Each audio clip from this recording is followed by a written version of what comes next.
Hey friends, welcome to the Heat Press for Profit podcast powered by Stahls, where we are here set to inspire and educate, talk about what's trending in the apparel decorating industry. My name is Dave from Transfer Express and Stahls. I'm very happy to be here today, joined by one of my I would say kind of pals. We've talked a little bit over the years, and if you're not already a part of the Heat Press for Profit Facebook group or the Easy Prints Dealers group powered by Transfer Express on Facebook, go on over there and join in, because our guest today has been a contributing member for a long time where we first got introduced. And as it comes to decorating in schools and empowering students through entrepreneurship programs, when we were talking about the topic, I said Tricia is going to be a great fit for this. So I'm going to bring on Tricia Campbell, one of our decorators. She is the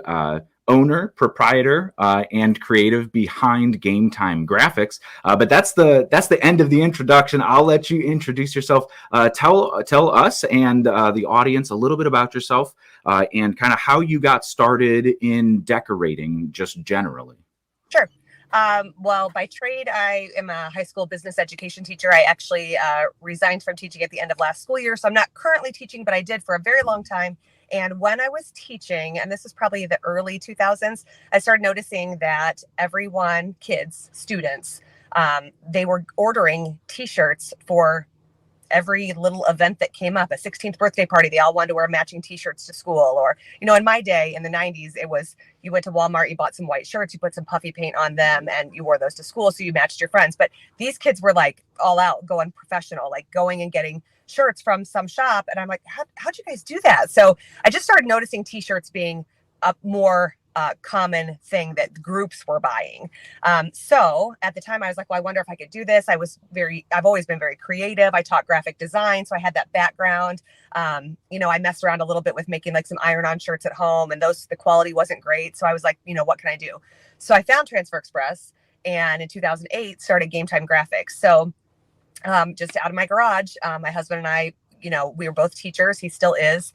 And we just knew that you were going to have 5 or 10 orders every month around the calendar year, no matter what, because it cycles in seasons with schools. So in the fall, you have, volleyball, and you have football, and you have golf and cross country, and all those teams want shirts. And so do their parents, so they can wear them to the events. And then you have homecoming, and then you move into the winter and you have those sports. You have basketball and wrestling. And then in the spring, you have those sports. And then beyond that, you have clubs, and you have prom, and then as soon as someone's wearing one of your shirts, it's, well, my little brother's in the Boy Scouts, can you make their shirt? And it just spirals. So we just saw this as an opportunity and took it, and it's been great ever since.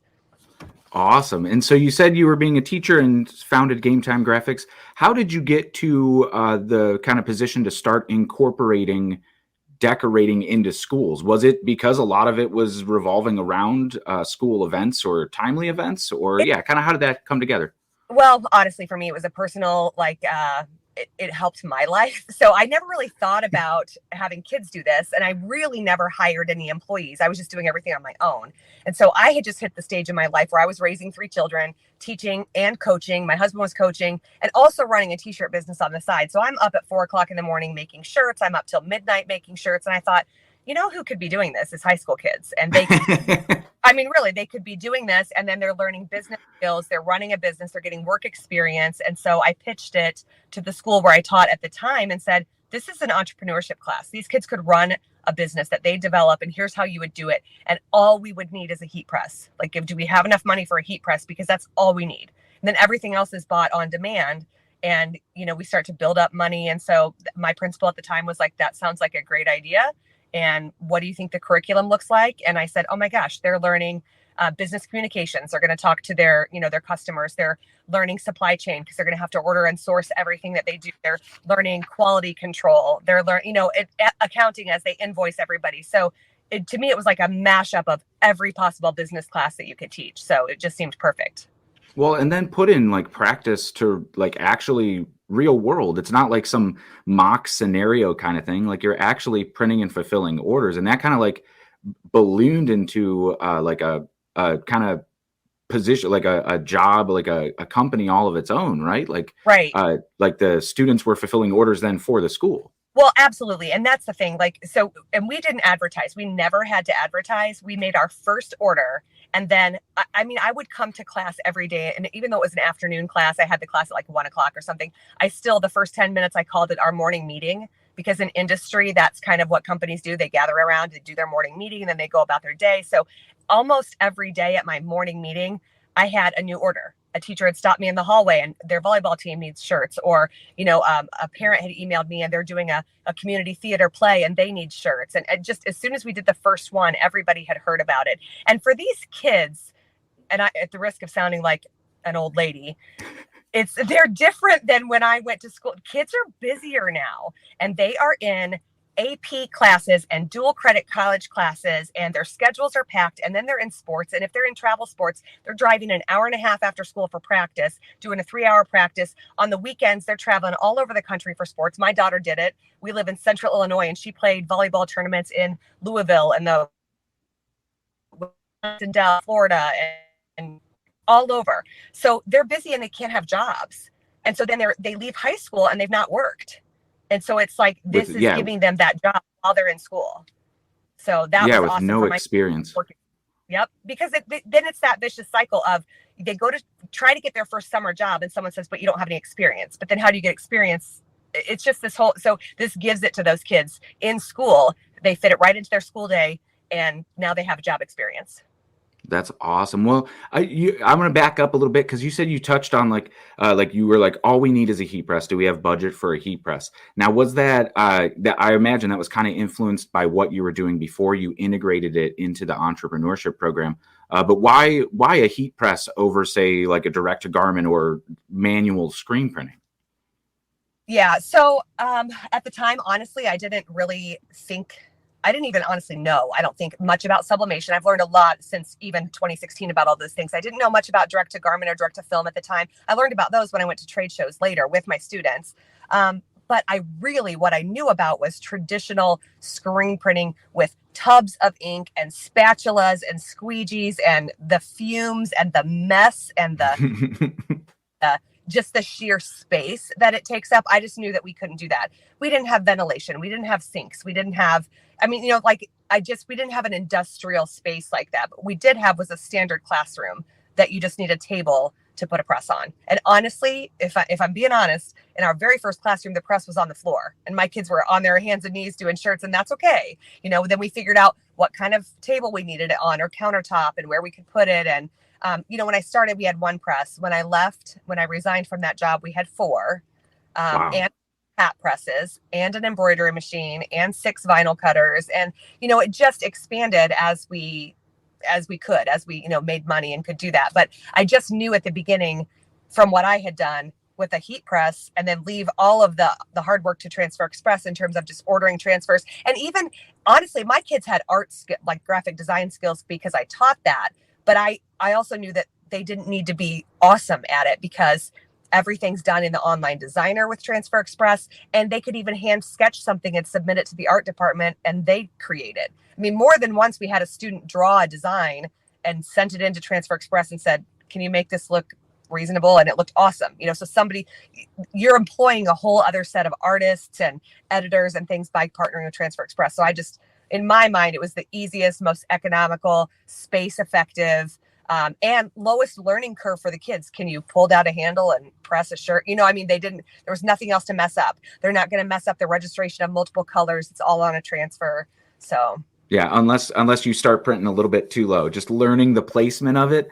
And then the learning curve was super easy for them. So that was nice. Yeah. I still belly print t-shirts. We were doing some videos the other day, and oops, didn't measure that one. So it still happens, but that's cool to see like how easy it was for them to integrate it too. And then like even the experience, because so like when you were sending art to over to Transfer Express to say, hey, here's a sketch, were you letting the students handle some of that communication too? So like they were learning how to even deal with vendors? All of it. And let me tell you something else about kids, again, at the risk of sounding like a grouchy old lady. Don't like to talk on the phone. They just don't. I have a 19-year-old, a 17-year-old, and a 13-year-old at home with me, and I've taught hundreds. And 20 years ago, they didn't mind getting on the phone and making a phone call. And the panic in their face when they have to make a phone call is absurd. But also it's a teachable moment. And it's like, no, listen, you're going to call Transfer Express and you have some questions. Well, what do I say? Well, what's your question? Just ask it. They're just people too, and they're going to talk you through it. And so at the beginning, they were uncomfortable making those phone calls, and they were honestly even uncomfortable going up and talking to their potential customer and hashing out details. They wanted to text, they wanted to email. But by the end, they were sitting in the bleachers at a game and someone said, aren't you in the entrepreneurship class? Don't you make t-shirts? Yeah.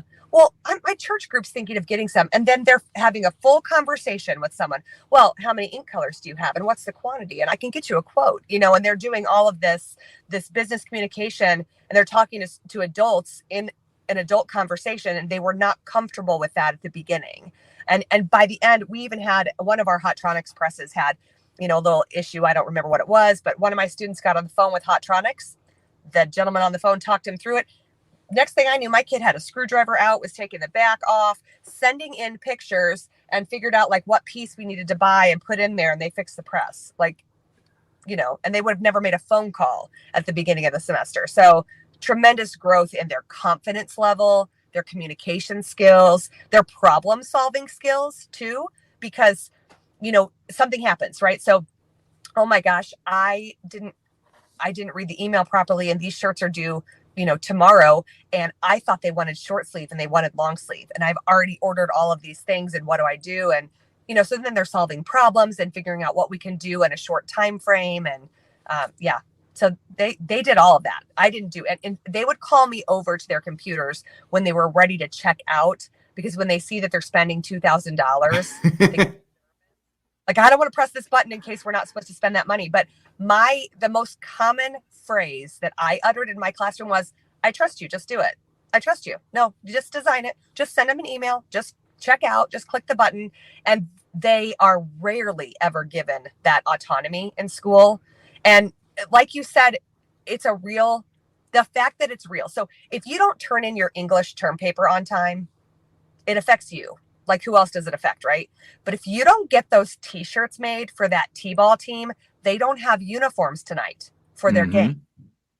So it's real. I had students who were homesick and texting me saying, oh my gosh, it's senior night for soccer tonight. The shirts are on the shelf in the back. The transfers are in my cubby, but I didn't get them made. They need to be to the coach by 2:00. They're not texting anybody about their science homework, and saying it's an emergency, has to be done by 2:00. They're just having a sick day. But for my class, it was like, no, this is work. We have to do this. So everything was higher stakes, and they liked that.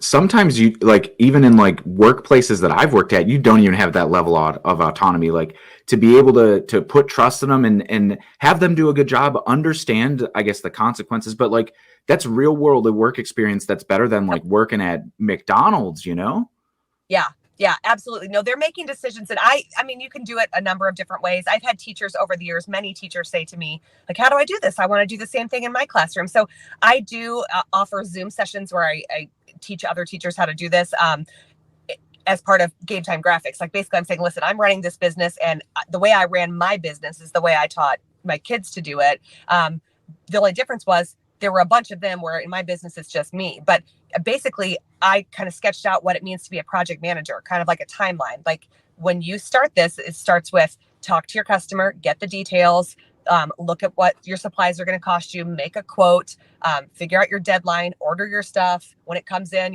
inventory it, make sure you got everything you need, press the garments, deliver them, invoice them. I mean, and so the kids did it all the way through. So I know some people have done things like where there's departments, like there's the accounting kids and the design kids and the production kids. And I didn't do that.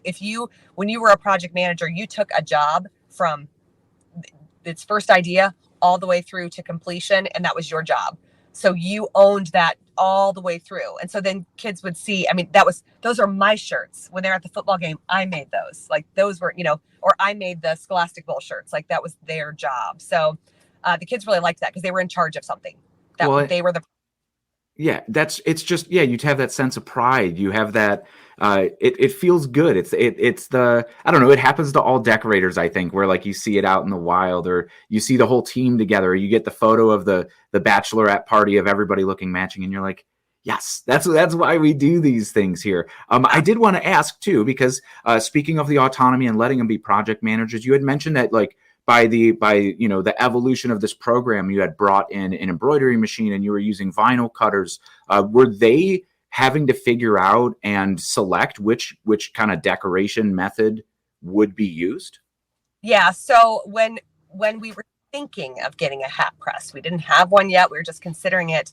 An assignment that I had my kids do was a cost benefit analysis. So they did all the research and they looked up every type of hat press and why you would need different ones, whether or not you could just get like an attachment to go on your current press to make it a hat press, or whether you want a standalone hat press, whether there was heat from top and bottom or just from the top.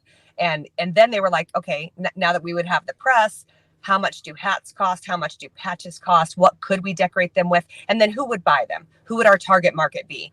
We could sell them to baseball teams, sure, but there's also, restaurants that maybe their employees wear hats in the kitchen, or their delivery drivers, or construction companies, maybe their employees want stocking caps in the winter. And so then they built this whole thing out and kind of projections in terms of like, it would take us this long to make our money back if we invested in this hat press. So they made those decisions themselves.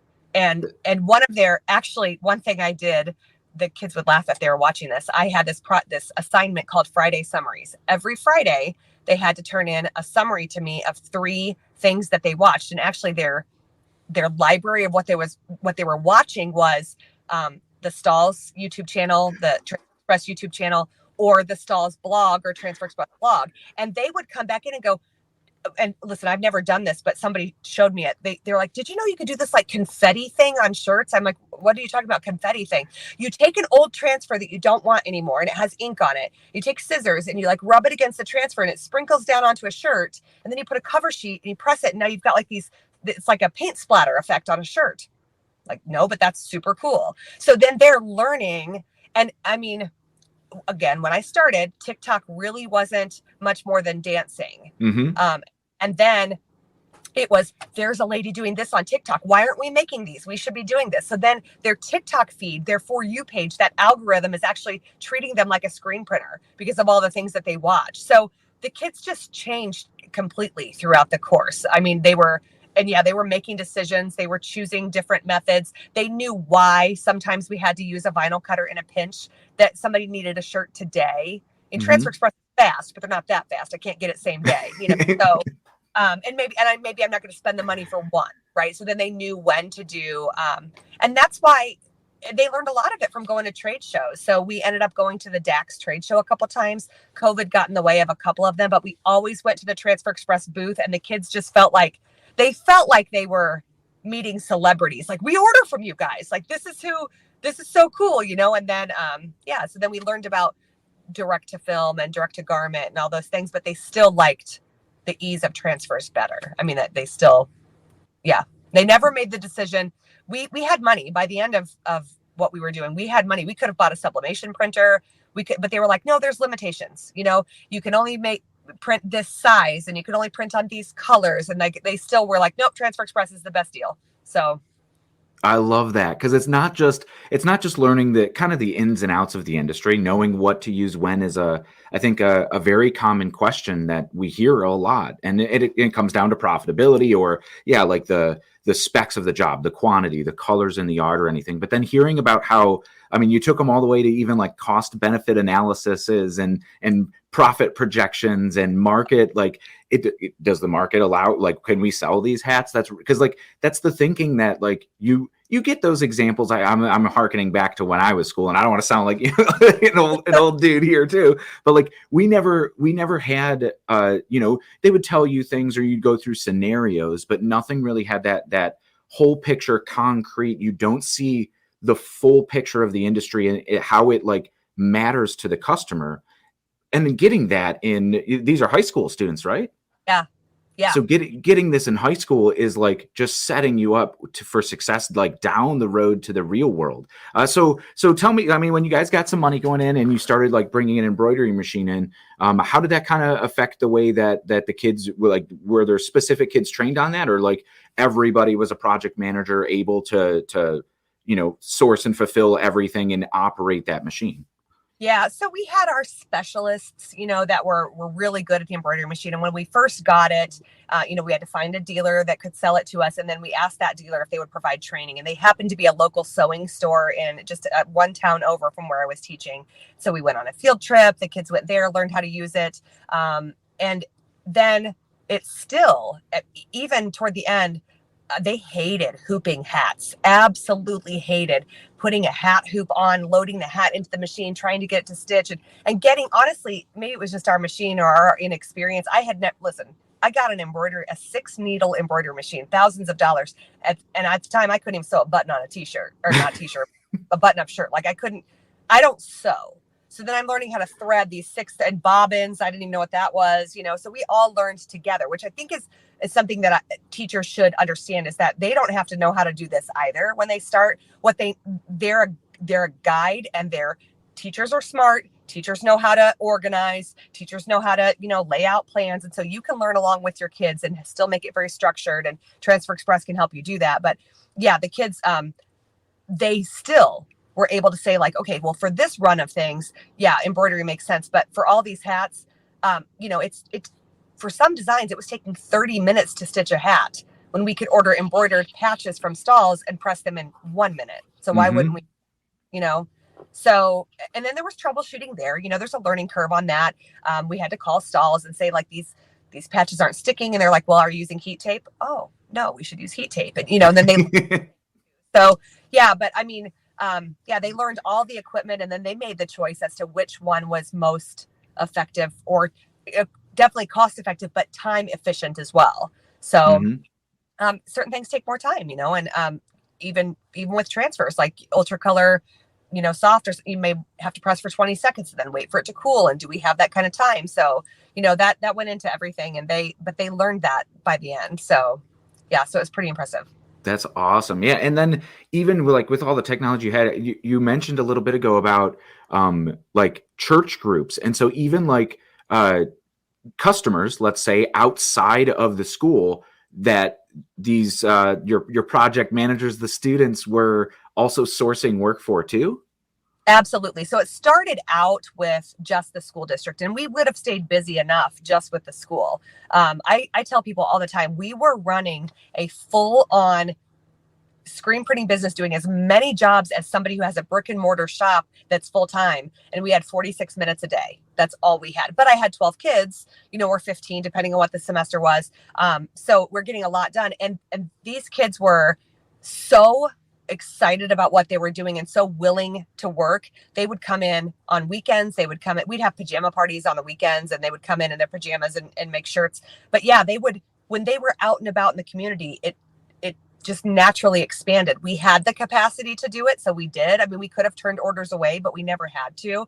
Once we started doing all the school stuff, it was church groups and a local bar and grill. I mean, I actually had to ask my principal. I was like, this brewing company wants us to make their shirts, and so it's gonna say brewing, and that's beer, and these are high school kids. Is that okay? And he's like, they're not drinking the beer, are they? And I'm like, well, no. So, and he was fine with that. He's like, yeah, it's a business, and so we are making like restaurant employee uniforms and shirts for small businesses and family reunions and Christmas parties and all kinds of things that were outside of the school, and the kids were the source of that. And then it expanded to other schools, because one of my students, her mom was a middle school principal 3 towns away. Well, her middle school wanted shirts, and she's like, well, my daughter makes shirts, so then we're doing it for even other schools. So, so it really stretched out after we got going.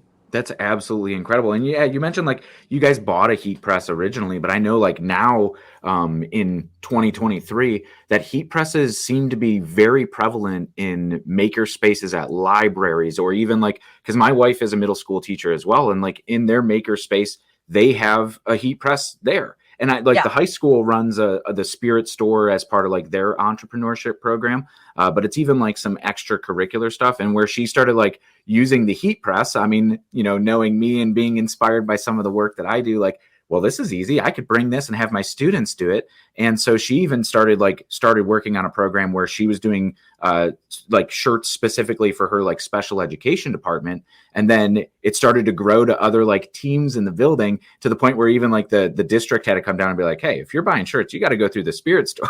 Like you're taking business away from them. But just to show like how easy and accessible it is for, I mean, even then middle school kids, or like if you're an educator out there looking to get inspired and bring apparel printing into your business or into the building, there might already be the avenues to do that there, which is a great segue. You had mentioned now that you, through Game Time Graphix, are holding seminars and sessions to kind of teach other teachers how to kind of develop this program in their own schools. So could you elaborate a little bit more on what that kind of looks like, or if somebody's looking to get involved and bring heat printing into their own school?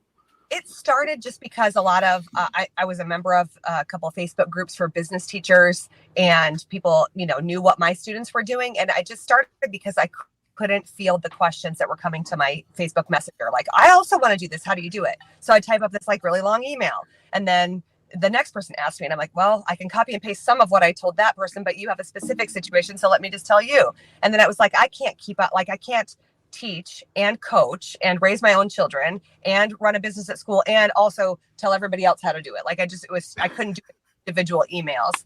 So I just put out in the Facebook group, like, if I were to like do a Zoom session, for a couple of hours, and tell you how I did all of this when I taught, how I run my business, who would want to come? And so I think I've taught over 200, and I think now we're like at 215 teachers in like 35 states and Guam, how to, do this. So they just, sign up for a Zoom session with me. You can email me or whatever.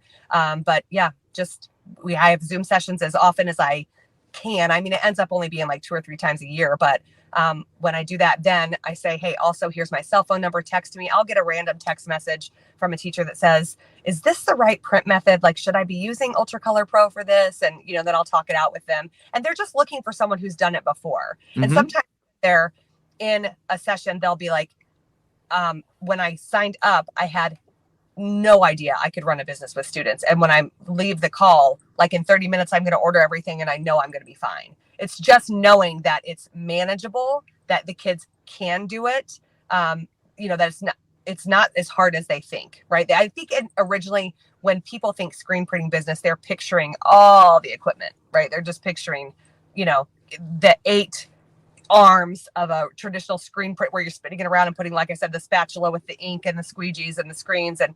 But then they realize that it's order transfers and press them on a shirt. Do you want names and numbers? Order express names. It just doesn't have to be that hard. You don't even have to have a vinyl cutter. I tell people I started Game Time Graphix in 2008 and I didn't get a vinyl cutter until 2015. So for 7 years, the only things I made were things I could order from Transfer Express or Stahls. Did that mean I turned away the onesie twosie orders? Sure. But that wasn't where my bread and butter was anyway. I'm a bulk order person. Like, I'm not a crafter. I'm not making 1 or 2 shirts for somebody. Not that I do make like one Mother's Day shirt or whatever sometimes, but my bread and butter is 75 shirts for the football team, 300 shirts for prom, post prom.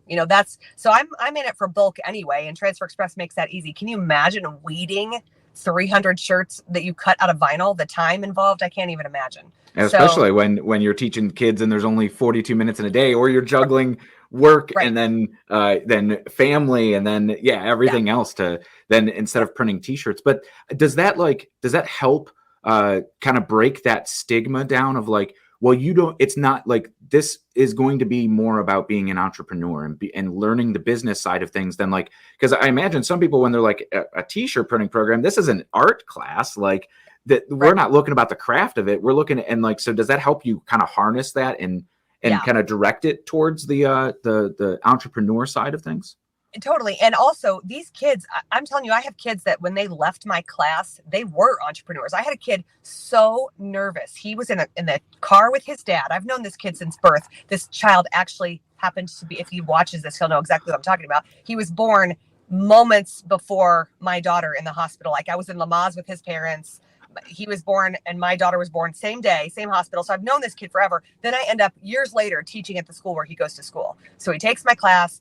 And he and his dad are in the truck one day in the summer and they called me super nervous. Why are you so nervous? Well, because I want to buy a heat press and I want to start a business out of my house. And is that going to offend you? Are you going to be okay with that? I'm like, how can I be upset that a kid who I taught entrepreneurship to is going to actually become an entrepreneur? Do it. Well, you'd be fine if I'm your competitor. Compete. Yeah, go for it. You'll have your customers, I'll have mine. Like if you can offer them a better price or want to offer them a faster timeline because you want to pay to rush it, go for it. That is business. That's capitalism. That's how we do this. So he bought a heat press and can make now, does it by himself. So that's awesome. I was going to ask, did any students come through this program and go, wait, it's this easy? I'm going to do this. Because we saw, like, especially during the pandemic, you mentioned like TikTok. We saw people with a heat press in their dorm rooms, like blowing up their Etsy stores, where then they're like, well, I'm just going to drop out of school and run my own business right now because I don't have time to go to class and I'm making money kind of hand over fist here. And not only that, they started, like, the business mindset started coming out. And I was so proud of it. Like one time a kid was, I never told them, like I never ever told the kids pricing structure. I made them come up with that on their own. Like what should we sell this shirt for? And then later they're evaluating their profit. And they're like, you know why we didn't make very much money? Because like half of these shirts were XX and XXX and those cost so much more, but we didn't charge anymore.